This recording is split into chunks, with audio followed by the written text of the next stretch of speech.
Mobile पर कब तक उंगलियां घिसते रहोगे। ठीक है, अब ये फिंगर्स हम लोगों को अपने कीबोर्ड पर चलानी है।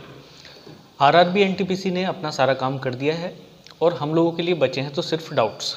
तो मैं आप लोगों से अभी भी बता रहा हूँ, और जो लोग बार बार कमेंट कर रहे हैं मैं उन लोगों के लिए भी बताने देने की कोशिश करूँगा कि भाई देखिएगा कि हमारे कमेंट करने से कुछ नहीं होने वाला। ठीक है, डाउट्स हमारे लगातार बने रहेंगे, चाहे आप किसी भी स्टेज पे रहें। जब फॉर्म नहीं आए थे, मतलब जब पेपर नहीं हुआ था कि तब पेपर कब होगा, स्टेज 1 कब होगा, जब स्टेज 1 हो गया रिजल्ट कब आएगा, जब रिजल्ट आ गया तो CBT 2 कब होगा, CBT 2 हो गया तो इसकी टाइपिंग डेट कब आएगी, कट ऑफ क्या रहेगी। ठीक है, अब कट ऑफ भी आ गई है, सब कुछ आ गया है, तो अब फाइनल कट ऑफ के लिए चिंतित हैं कि कितना इंक्रीमेंट होगा। अब तो बेहतर ये है कि इन डाउट्स के चक्कर में ना पड़ करके हम लोग अपने जो अपकमिंग स्टेज है या अपकमिंग स्टेप है उसको लिया जाए। तो अपकमिंग स्टेप जो है हमारा वो टाइपिंग का है। तो जितने भी हमारे साथी हैं, इवन चिंता तो सभी को रहती है, मुझे भी है। ठीक है, लेकिन हम अपनी टाइपिंग पर अगर फोकस करेंगे तो ज़्यादा रिजल्ट अच्छे मिल सकते हैं। ठीक है, ज़्यादा जो हमारी ग्रिप है वो बन सकती है। अभी 20-25 दिन है, सारी चीज़ें आपके पास स्पष्ट हो जाएंगी।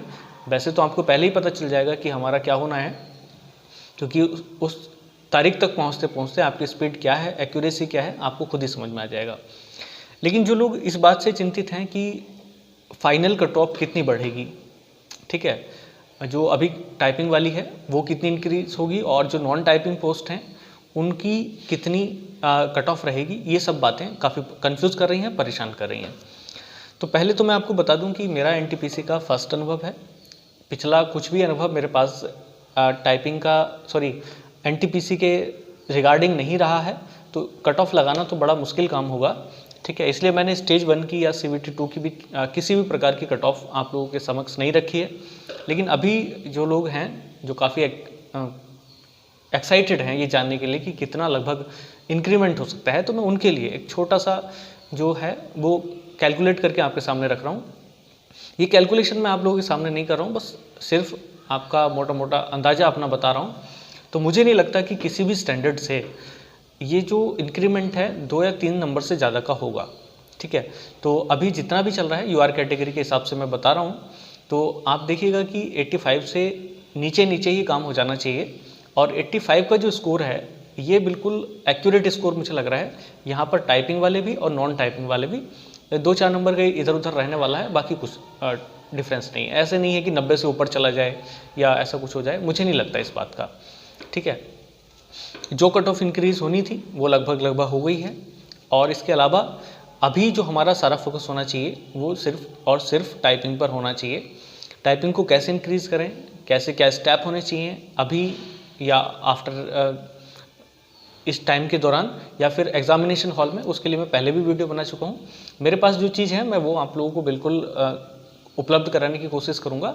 तो वो चीज़ें मेरे पास एक्सपीरियंस था तो मैंने उसको बता दिया। लेकिन यहाँ पे कट ऑफ लगाने का और वो भी जोन वाइज लगाने का ये तो बड़ा डिफ़िकल्ट काम है। ठीक है, तो ये मेरे बस की बात नहीं है, मैं अभी भी कह रहा हूँ। तो जहाँ जिन सेक्टर्स में अपने अनुभव हैं, जहाँ पर हम लोग इस बात की चर्चा कर सकते हैं, जहाँ हम पहले से ही इसमें जुड़े हुए रहे हैं, वहाँ तो एक प्रेडिक्शन फिर भी सही रहता है।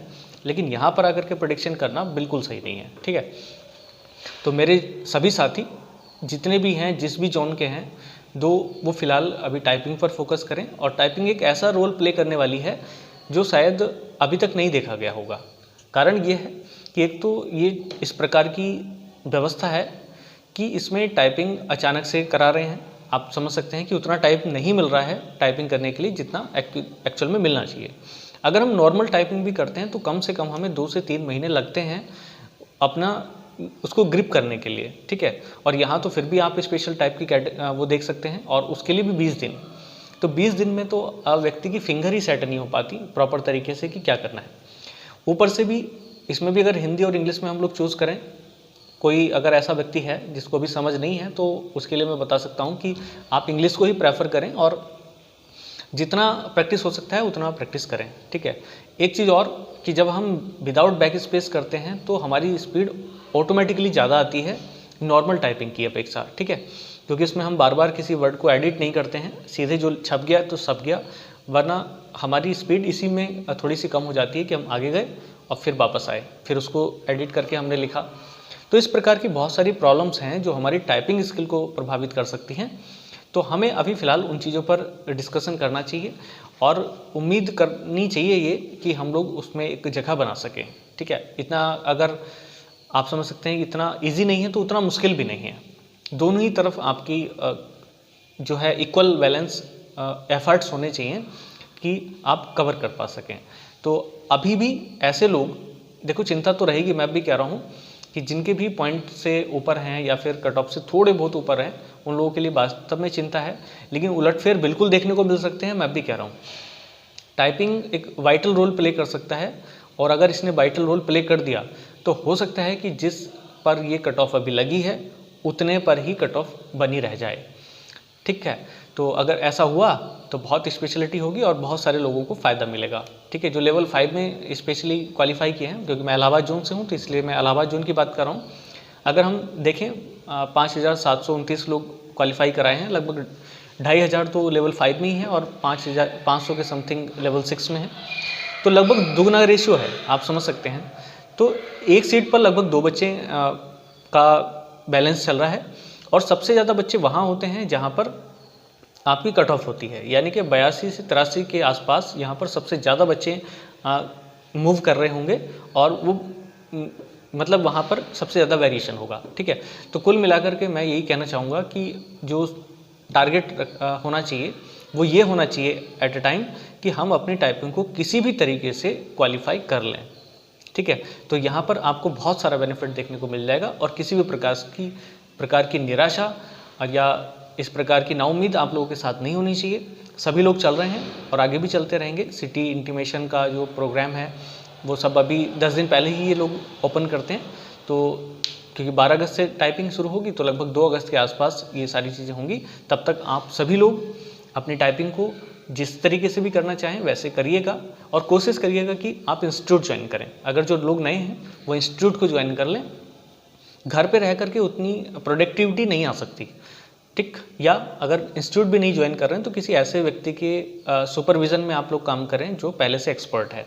ठीक है, जो उस चीज़ को बता सकता है ईजी और आसान तरीके से, तो आप लोग अपनी जो ग्रिप है वो जल्दी बना सकते हैं। ठीक है, इससे ज़्यादा तो मैं कुछ बता नहीं सकता, और ना मुझे बताने की ज़रूरत भी है, क्योंकि सभी लोग इक्वल हैं, सारा इक्वल बैलेंस, इक्वल नॉलेज भी रखते हैं, और जैसा भी होगा फ्यूचर में देखा जाएगा, और जो भी होगा सब मिल करके करेंगे। ठीक है, तो खैर आज की वीडियो में इतने ही रखेंगे, और इस चीज़ को अपने दिमाग से बिल्कुल निकाल करके आप लोग तैयारी करिएगा।